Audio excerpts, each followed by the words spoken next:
Hey folks, this is Vincent Natalie with Dad's Gaming Addiction, and today we're going to quickly review Daybreak. This is another one of those cozy game nights that we like to do. Well, semi-cozy game night.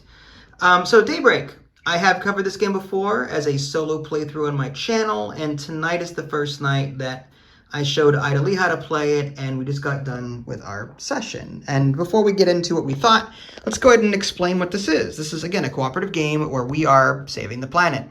So the way this works is there's a lot of parts to it, but essentially you have this temperature meter over here. This is global warming and all that. And this is going to go up throughout the game, and the effects are going to get worse and worse and worse and worse and worse. And it's your job to prevent the carbon emissions from affecting the thermometer by offsetting them with trees and water. You start the game with some, but you can get more throughout the game through reforestation, whatever the case is. Now, I mentioned the word emissions. That's what these little brown cubes are. That's what these black fives are. You get those based on how you're producing on your personal player board. In the beginning of the game, you're going to have a lot more of this brown, but you're going to be getting rid of it throughout the game. You start with dirty energy and a little bit of clean energy. Each country in this game, depending on who you pick, I'm Europe for this playthrough. And I start the game with 4 dirty energy, 4 green clean energy. And then these are all the dirty emissions that I need to try and get rid of as the game progresses. They really don't do much aside from just pollute, but they may have some kind of effect through certain card effects. Resilience, these down here, this is like armor. Certain crisis cards, which I'll get into in a little bit, ask players to compare how many you have, and if you have them the least, this affects you. So think of this as armor against bad things from happening to you. And then communities in crisis, as really bad things happen, you start adding these community in crisis tokens, which are these. And if this fills up to 3, you start drawing less cards per turn. And if you get to the end here, you lose the game. When one player loses, you all lose. That's how that works. So, long story short, worry about temperature. Temperature is caused by emissions. Emissions are caused by brown, dirty stuff on your board, so you're trying to get cards to get rid of it. Now, to help you out with all this, you've got, you start with 5 cards. Each country, like Europe or USA, whatever, they have 5 starting unique cards. And you can add to them during a certain part of a round. You typically get a hand of 5 cards, but certain cards mitigate that. You can get 6 or 7, whatever. But using these cards, kind of like in Terraforming Mars, there's a lot of tags. You can either play a card on top of a stack, and that is now the active card. And all of the tags behind are supporting tags. Or you can take a card from your hand and tuck it in the back. And it becomes a supporting card for your primary card you have up front. And what's cool is you can activate cards repeatedly. Like this says limit once per round. So I could activate this, but then I could put something on top of it, then activate that. You're not limited by piles. You're not limited to activating 1 pile per turn. Rather, you're only limited by the requirement on the bottom there. So once per round. So I can activate that once per round. And once I do, I can cover it with something else, then play that and activate that. So there's that. So long story short, these cards will help you get clean energy, get rid of dirty emissions, add more trees and water to the board, that kind of thing. And you can even support other players with their own tableau, as it were. And getting to some of this other stuff, there are these projects. Once per round, 2 projects are drawn, and players agree on one of them. And this one, for example, these are all good cards. These are all good cards. Each player draws an additional local project card. Those are those blue cards, which are these here. You get to draw an extra card during the global stage on the round. But you have to activate it by tucking cards with pink tags on them. So, and it's per player by anyone. So there's 2 pink tags under here. There's 2 players. So we activated this around round 2 or 3. And we got our hand limit, or our draw hand size went up to mine went to 6, and hers went to 7 because she has something else. Over here, she's got we've got crisis cards. These come out every round. One goes face up, and the other 2 are face down. You may get more depending on how far up the track you get on the temperature. The higher the temperature gets, the more crisis cards come out. These get resolved at the end of the round, and there are ways to mitigate them. So this is saying, the forest fires, remove a tree from the board per temperature band, which are these here. Again, as emissions are added to the thermometer, if it fills up, and that may change based on player count. For 1 player, it's only this column. For 2 players, if the second column fills up, so like 5 and 5 in a 2-player game, that would fill that up and a temperature band gets added. But this is saying remove a tree per temperature band and add a brown emissions cube per, I'm drawing a blank. Add a brown emissions cube to the recent emissions section per temperature band, which then gets added toward any trees or water that might be out here to mitigate it. That's a complicated card. Yeah, well, then, I guess. And then it says reduce by 1 per, reduce by 1 per green ecological resilience you have, and this targets the player with the lowest green. So this is going to target the player with the lowest green, and then it will be reduced further by this. But we have a project out there that mitigates this completely.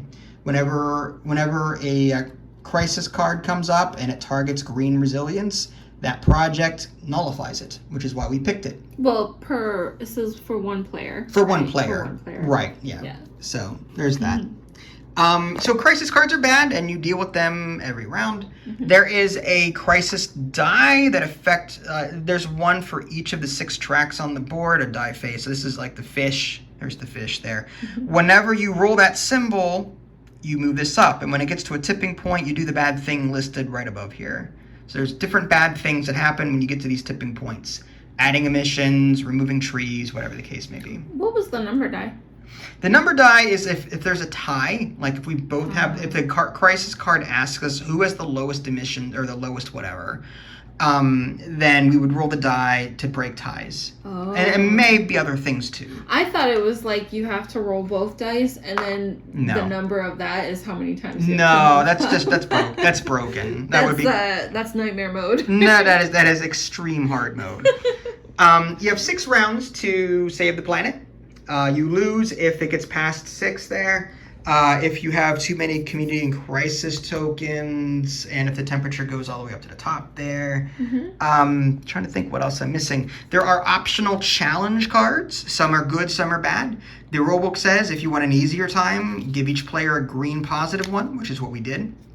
I started the game with 3 extra resilience tokens of my choice. She started the game with an extra card draw, which is helpful to her. But there are nasty bad ones in here, in case you want a harder time. Again, I showed this off during the solo playthrough, but this is pretty much everything there is. So yeah, I think that's good enough. 8 minutes in. What did you think?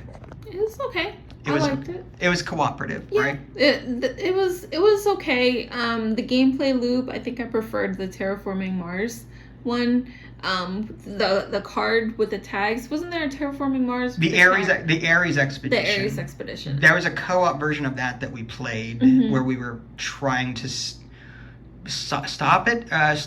We terraform Mars and Ares, and then we had to save it. Yes. Yeah. Something like that. Something like that. Yeah, but I think I had a little bit more fun with that one than this one, just because it's hard because you want to really build up and you can't.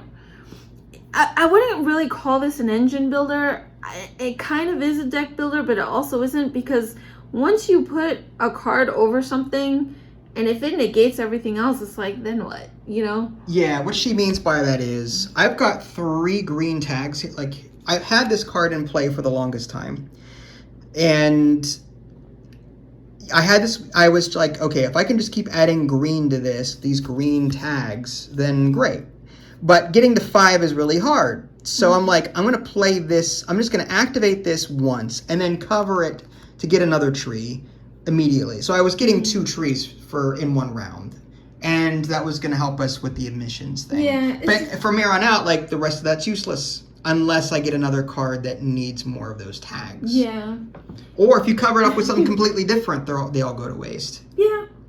It's just, I don't know. There's little things like that kind of like irked me a little bit. Mm-hmm. The crisis, I don't like that all of them show up at the same time, and you don't even see what they are, which is kind of annoying. I know that there's cards that flip it. Yeah, I had one. Yeah, but like, I don't know. It's hard because I think we played like a really easy version, and yet we were still almost, dead in 2 rounds. Yeah, I mean, by default, I think the game is hard. I made my own little like side rule to make the game more casual, more easier for her. I wanted her to focus more on this part of it than worrying about winning or losing. So what I did was I added a couple more water and a couple more trees in the beginning. We did the standard setup, but then we added more to negate more emissions right off the bat. Yeah, and that's what I did. What stinks and is the challenge cards. Yeah, and I didn't get the satisfaction of tags. I love a card game that has tags in it where you have to kind of like engine build your way to certain things, to certain requirements. And I didn't get really that satisfaction in this game. But the art is beautiful. I love the colors, the pop of all the colors. It's very abstract. Not even gonna get into the theme, but I do wish it was I wish it was a zoo theme. That would have been cooler. But anyways, no comment. Yeah, Mother Nature. I don't know. I mean, it's cool playing with as the United States. I like the whole draw one additional local project card, the additional challenge. Yeah. I do like there's different countries too. Like there's China and there's Russia. And there's Stop it. I'm sorry. What? Nothing. Stop it. There's just stuff.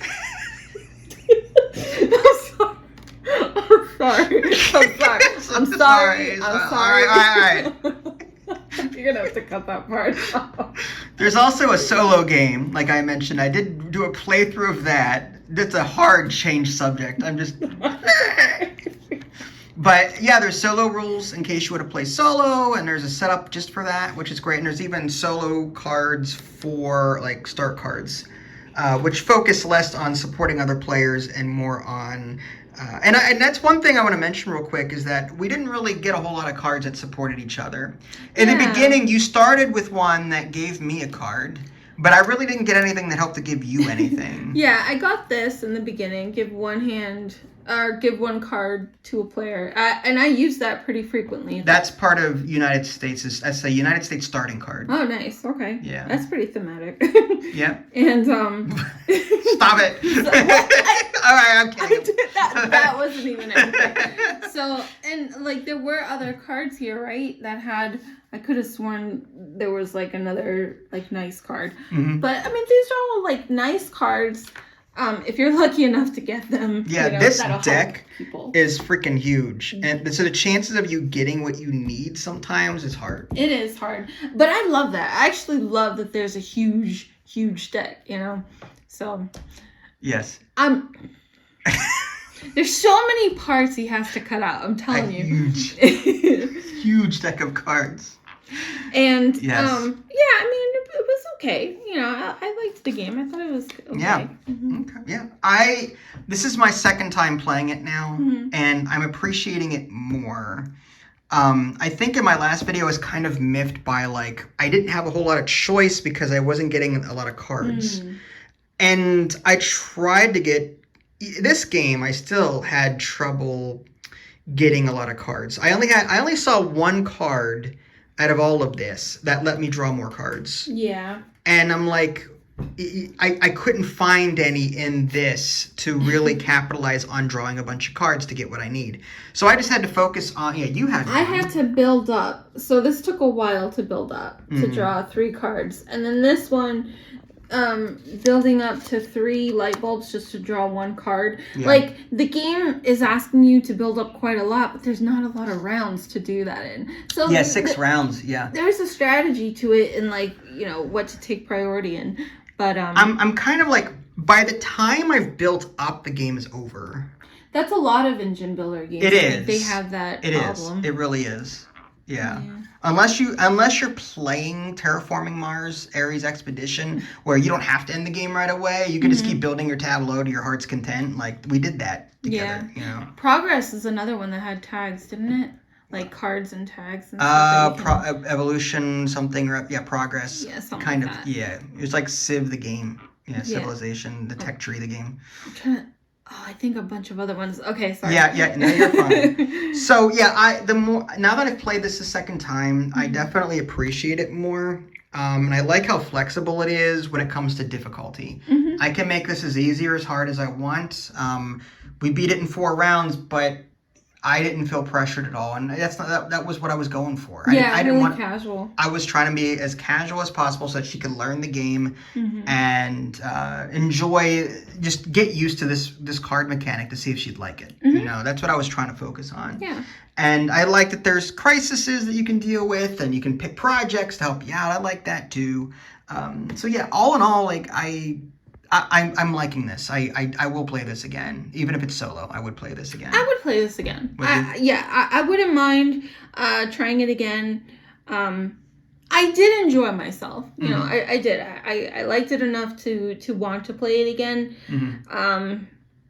If you wanted to. Yeah. Absolutely. I would. Fine. Yeah. Well, there you go, folks. That was Daybreak. So aside from shoddy delivery, when it comes to like the component quality, like there was stickers on it, and like the developer went out of their way, which is fine, to make everything biodegradable, like because it's the theme, save the planet, right? So, but at the same time, the quality is not that good, at least in my opinion. So yeah, I mean, it's fine for what it is. I don't mind it. But yeah, aside from my box tearing a little bit, I didn't have any issues with the game. So yeah, Daybreak. This is Vincent Idley. Thanks for watching. We'll catch y'all next time. Take care. Bye, guys.